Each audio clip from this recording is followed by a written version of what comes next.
1517년 10월 31일 우리 개혁교회에서는 가장 중요한 사건이라고 할 수 있는 일이 일어납니다. 그게 무엇이냐면 루터가 독일 비덴베르크 성문에 95개조 반박문을 붙인 사건입니다. 이것을 계기로 해서 종교 개혁이 일어나게 되는데 우리 개혁교회의 시작이라고 할 수 있는 그러한 사건이라고 할 수 있습니다. 때문에 10월 마지막 주 주일은 우리가 종교 개혁 주일로 지내게 됩니다. 돌아오는 주일입니다.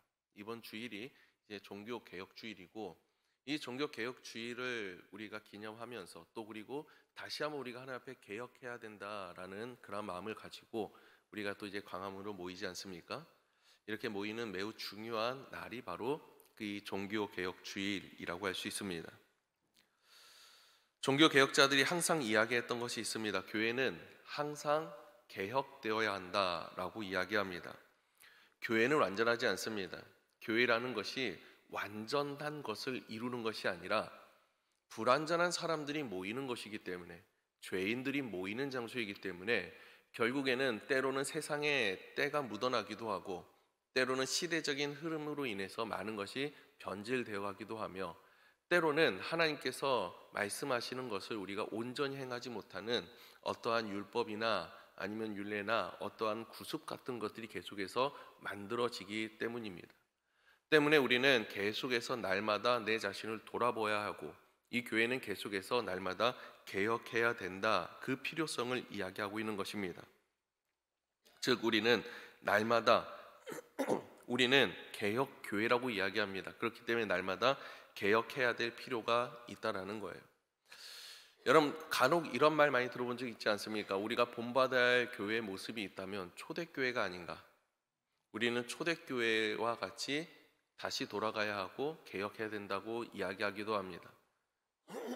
그 초대교회에서 이야기하면 가장 먼저는 예루살렘 교회가 될 수 있을 것이고, 그 다음은 우리가 오늘 본문 말씀에 살폈던 안디옥, 이 안디옥에 세웠던 안디옥 교회가 있지 않을까라고 생각을 합니다.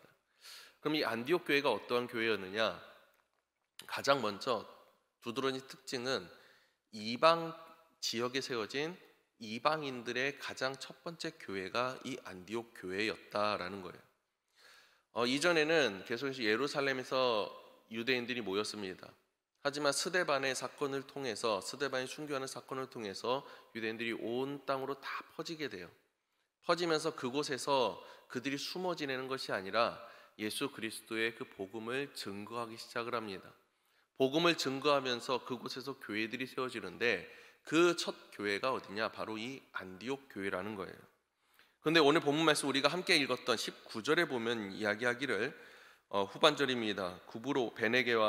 베니게와 구브로와 안디옥까지 이르러 유대인에게만 말씀을 전하는데 라고 이야기를 해요. 그들의 첫 번째 전도의 대상은 누구였냐면 유대인들이었습니다. 유대인 이외에는 전도하지 않았다라는 거예요. 말씀을, 복음을 증거하지 않았다라는 겁니다. 아마도 유대인들에게 있어 자신들의 선민 사상이라든지 여러 가지 것들이 작용했을 것이라고 봅니다. 때문에 이 안디옥이라는 지역에 유대인이 한 7분의 1 정도가 거했다라고 얘기했는데 적은 수는 아니죠. 그 사람들에게만 증거해도 충분했다라고 생각했을 수도 있을 것 같아요.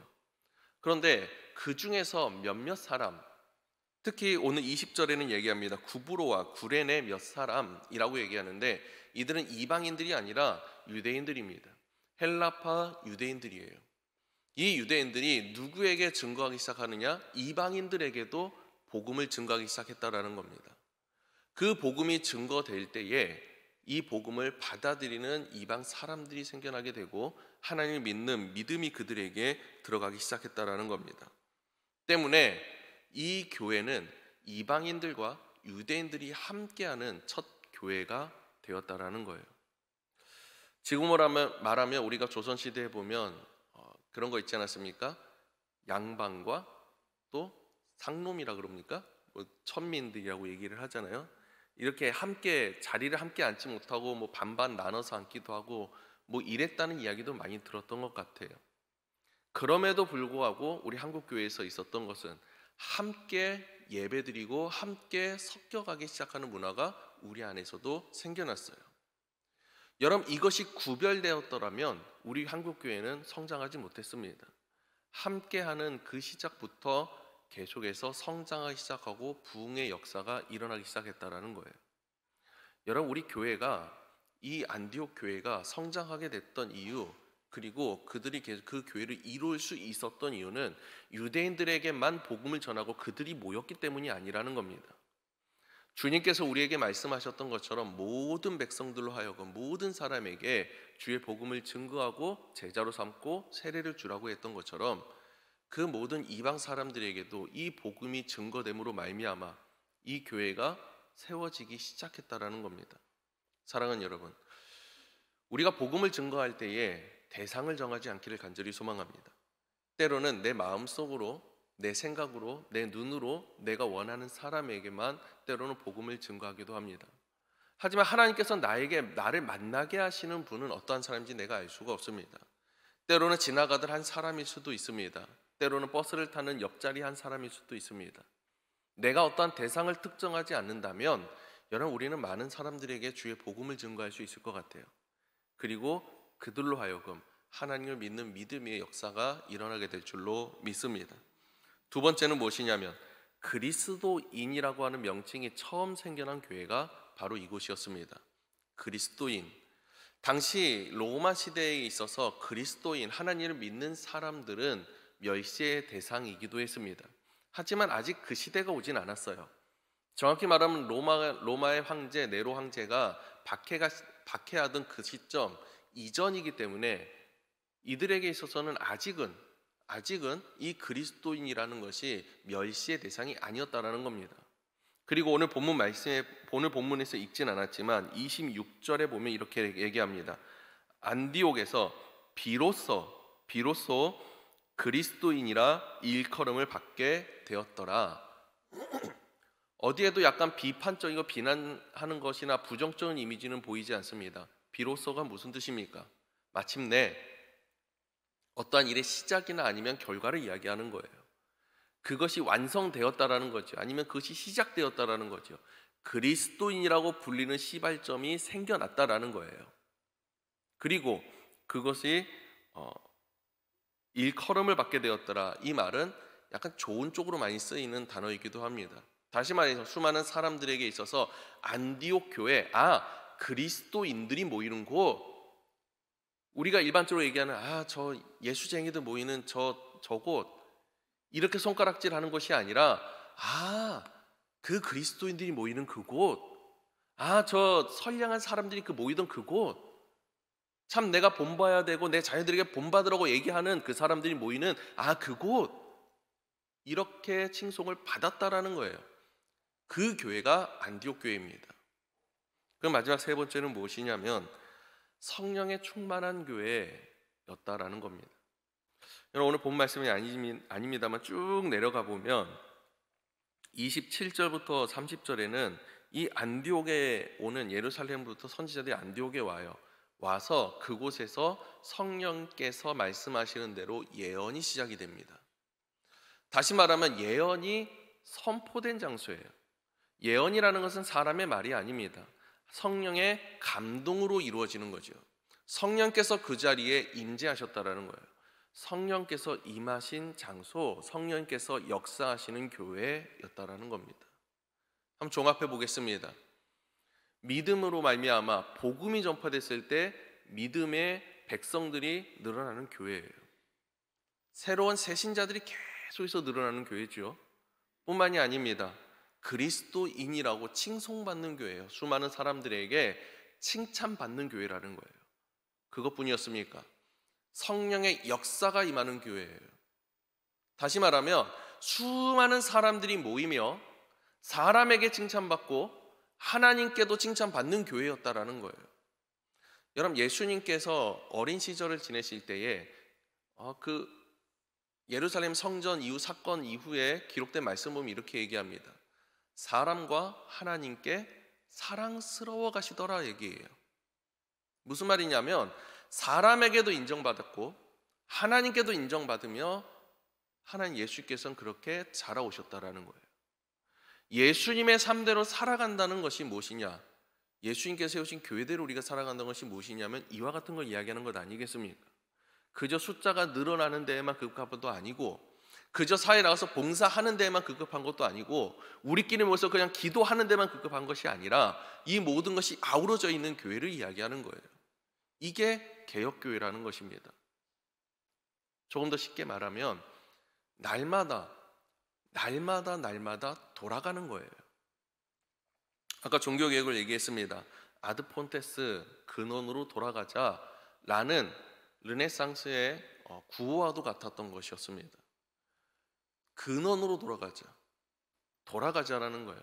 당시에 교회나 그 성당이었겠죠. 교회들의 어떠한 해석을 통해서 그들의 교주라든 교황이라든지 그들의 해석에 따라서 정치가 결정되고 문화가 결정되고 때문에 잘못 해석이 되고 잘못 가르침을 가르치게 되면 그 전체가 잘못되어 버리는 거예요. 이러한 시대에서 그게 아니다. 다시 근원으로 돌아가자. 하나님의 말씀으로 돌아가자. 라고 운동이 시작이 됐어요. 그때 일어난 것이 종교개혁입니다. 그래서 우리도 오직 성경, 그래 말씀으로 돌아가자. 오직 주께로 돌아가자. 돌아가는 거예요. 여러분 개혁의 정신이라는 것은 무엇이냐면 결국엔 돌아가는 겁니다. 이건 혁신과는 다른 것입니다. 혁신은 새로운 것을 찾아내고 발견해내고 그것을 통해서 어떠한 이득을 누리고 어떠한 좋은 결과를 만들어내는 것이라면 개혁이라는 것은 잘못된 부분이 있다면 그것을 수정하는 거예요. 잘못된 것이 있다면 치워버리는 거예요. 그리고 내가 새롭게 받아들여야 되는 것이 있다면 받아들이는 거예요. 그런데 그 기준이 무엇이냐면 하나님의 말씀이라는 거예요. 오직 예수 그리스도라는 거예요. 우리 교회가 개혁교회라고 말씀드렸습니다. 개혁교회라는 것이 무엇이냐? 다시 돌아가는 거예요. 말씀으로 돌아가는 것, 다시 주님께로 돌아가는 것. 근데 이 돌아가는 것이 무엇이냐? 좀 더 쉽게 말하면 회개하는 겁니다. 돌이키는 겁니다. 문제를 수정하고 고친다고 얘기했지 않았습니까? 인간에게서 가장 큰 문제가 무엇이냐면 죄악일 것입니다.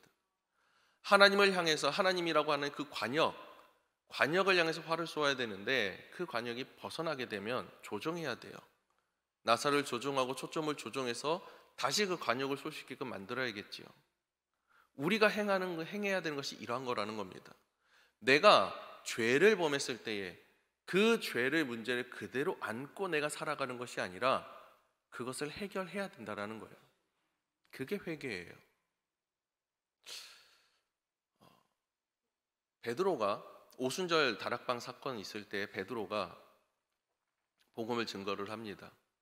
그 복음을 증거하고 수많은 말로써 복음을 증거하고 난 이후에 이 유대인들, 수많은 유대인들이 뭐라고 얘기하는지 아십니까?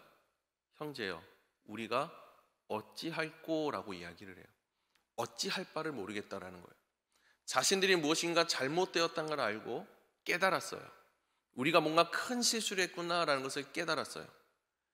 깨닫고 났을 때 내가 어떻게 해야 될지 모르고 있는 상태였다라는 겁니다.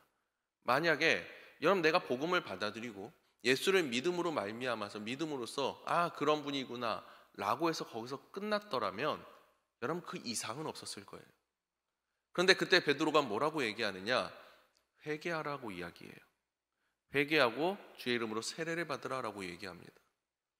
여러분 복음이 선포된 자리에서 반드시 일어나는 것, 믿음이 생겨난 그 자리에서 반드시 일어나는 첫째가 무엇이냐면 내가 돌아가게 된다는 거예요. 마치 탕자가 그 아버지에게 돌아가는 것처럼 우리의 모든 것이 다시 주님께로 향하게 된다는 거예요. 여러분 돌아오는 탕자의 그 발걸음이 얼마나 무거웠겠습니까? 그 걸어가는 내내 그 울음바다가 되지 않을 수 없었을 것 같아요. 더욱이 주님 품에 안겼을 때는 어땠을까요? 그 아버지 품에 안겼을 때에는 터져나온 눈물의 샘을 어찌 주체할 수가 없었을 것 같아요. 여러분 돌이킨다는 건 그런 것입니다. 내가 회개해야 된다는 거예요. 여러분 날마다 우리가 회개해야 돼요. 내가 어떤 큰 죄악이 있어서 그런 것이 아닙니다. 내가 살인죄를 지어서 그런 것이 아닙니다. 나는 죽을 수밖에 없는 죄인이요. 나는 단 한순간도 하나님의 말씀을 거역하지 않고는 살아갈 수 없었던 죄인이라는 사실을 내가 인정해야 된다는 거예요. 이것을 내가 받아들였을 때 나는 회개할 수밖에 없어요. 여러분, 날마다 회개할 수 있기를 간절히 소망합니다. 아주 작은 것 하나까지도. 예전에 이런 이야기를 하신 목사님들이 있었던 것 같아요. 고구마 하나 몰래 훔쳐 먹은 것도 기억나게 하시고 회개하게 하시더라고요. 여러분, 매우 작고 사소한 것도 상관없습니다. 내게 기억나게 하시는 대로 여러분 주 앞에 자복하시고 회개할 수 있기를 간절히 소망합니다. 그럼 두 번째는 돌이키는 것에서 끝나서는 안 돼요. 그 다음에는 오늘 본문에 읽진 않았습니다만 바나바가 안디옥에 옵니다. 안디옥에 와서 그들에게 이르면서 이야기하는 것이 23절 말씀입니다. 모든 사람에게 굳건한 마음으로 주와 함께 머물러 있으라 권하니 라고 이야기해요. 두 번째는 이것입니다. 머물러야 된다는 거예요. 어디에 머무르느냐? 주와 함께 머물러야 된다는 거예요. 여러분, 우리는 돌이킵니다. 돌이키고요, 회개합니다. 회개하자고 할 때 누가 회개하지 않겠습니다 라는 사람 누가 있겠습니까? 여러분, 지금 우리가 함께 회개하면서 기도합시다 라고 했는데 누가 회개하지 않겠냐고요? 우리가 함께 기도할 때에 눈물 흘리며 회개합니다. 우리 나라를 위해서 회개합시다 하면 마땅히 우리는 나라를 위해서도 회개합니다. 그런데 이 예배의 문을 박차고 나가는 순간부터 우리의 신앙과 삶이 구분되기 시작해요. 주님 안에 있을 때, 우리의 교회 안에 있을 때에는 함께 늘 개혁하는 모습에 나타나는데 저 문만 박차고 나아가면 우리는 주 안에 있는 것이 아니라 세상 속에서 살아가요. 마치 어떤 느낌이냐면 내가 이 안에서 어떠한 충전을 받고 에너지를 충전을 받고, 그러니까 배터리 충전시 충전을 받고 세상 속에 나아가서 그 힘으로 살아가면서 방전되기 시작한다는 거예요. 여러분, 근데 하나님께서 나에게 원하시는, 우리에게 원하시는 교회의 모습은 이런 것이 아니라는 겁니다. 언제나 늘 주와 함께 머무르길 바라는 거예요. 이것은 우리가 늘 함께 날마다 교회에서 생활하라는 것이 아닙니다. 여러분, 예수님께서 이런 말씀을 하셨어요. 나는 포도나무요, 너희는 가지니라고 얘기했습니다. 저가 내 안에, 내가 그 안에 있어야 된다고 얘기해요. 여러분, 이것을 어렵게 생각하지 마십시오. 주님과 늘 동행해야 된다는 거예요. 날마다 우리의 생각과 마음속에, 내 삶 가운데, 내 입술 가운데, 내 행동과 내 발과 손 가운데 주님의 향이 드러나야 된다는 거예요. 여러분, 어떻게 하면 우리가 이렇게 살아갈 수 있느냐? 바로 말씀입니다. 여러분, 예수 그리스도는 말씀이에요. 말씀이 본체가 되신 분이 예수 그리스도예요. 다른 말로 하면 우리가 말씀을 묵상할 때마다 우리는 주님을 알게 돼요. 말씀을 지키며 살아가려고 할 때마다 우리는 그 말씀이신 예수 그리스도와 함께 살아가는 것이 된다는 겁니다. 여러분, 내가 주 안에서 함께 거한다는 것은 내가 이 교회 안에서 날마다 기도하고 24시간 이곳에 지내는 것이 아니라 내가 삶을, 하나님께서 나에게 허락하신 모든 삶을 살아내는데 그 삶을 살아낼 힘과 능력과 그 원동력이 어디서 나오냐? 말씀에서 나와야 된다는 거예요. 그저 주일에 들었던 말씀을 통해서 내가 에너지를 공급받고 그것으로 내가 살아가면서 하루하루 살아가다 지쳐서 방전되는 것이 아니라 날마다 모든 순간 가운데 단 한순간도 주님과 이어지는 그 끈이 끊어지지 않는. 여러분, 나뭇가지에서 나무를 한번 쫙 잘라보십시오. 그 나뭇가지가 살아날 수 있습니까? 젖붙인다고 얘기하지만 젖붙이는 것도 확률이잖아요. 아무리 갖다가 붙여놔도 안 붙어요. 여러분, 이것을 단절시키는 것이 아니라 내가 살아가는 모든 순간 가운데 주님으로부터 받는 그 힘과 능력으로 걸어가는 것. 이게 주님과 함께 살아가는 겁니다. 이게 개혁이라는 거예요. 여러분, 우리는 개혁교회입니다. 날마다 회개해야 되고요, 날마다 주와 함께 걸어가기에 힘써야 됩니다.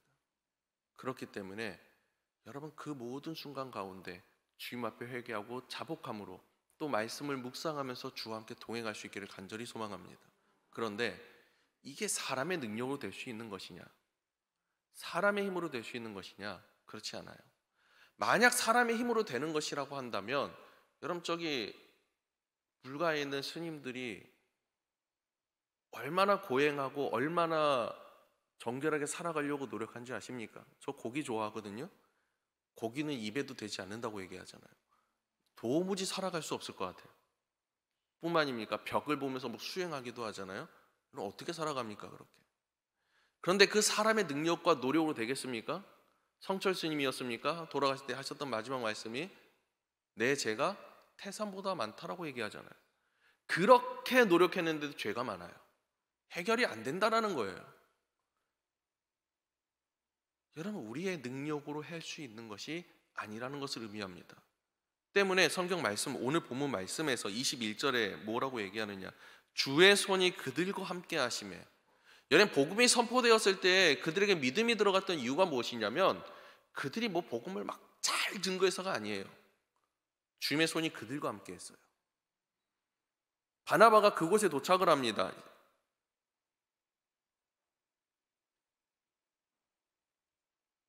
23절 말씀입니다. 그가 이르러 하나님의 은혜를 보고 기뻐하여. 바나바가 도착을 하니 보인 게 무엇이냐면 그들에게 임하고 있는 하나님의 은혜였다라는 거예요. 여러분 다시 말씀드려서 이 모든 것은 우리가 알면서 나의 노력에서 끝나버리면 여러분 이 모든 것은 우리는 개혁의 완성을 시킬 수 없어요. 모든 것은 하나님의 은혜가 있어야 돼요. 그렇기 때문에 우리가 하나님께 날마다 간구해야 되고 기도해야 되고 그 은혜를 받아야 된다는 겁니다. 우리가 세상 속에서 말씀을 받았습니다. 말씀 받고 내가 세상 속에서 살아갈 힘과 능력이 내 안에서 나올 수 있을까요? 나올 수 없어요. 때문에 우리가 말씀을 받고 결단했을 때 늘 해야 되는 것이 무엇이냐면 하나님 내가 이 말씀대로 살아갈 수 있는 힘과 능력도 나에게 허락하옵소서. 이렇게 기도해야 된다는 거예요. 여러분 우리 교회가 안디옥 교회보다 더욱더 하나님과 사람에게 칭송받는 교회가 될 수 있기를 간절히 소망합니다. 복음을 증거하는 데 있어서 앞장서면서 날마다 부응하고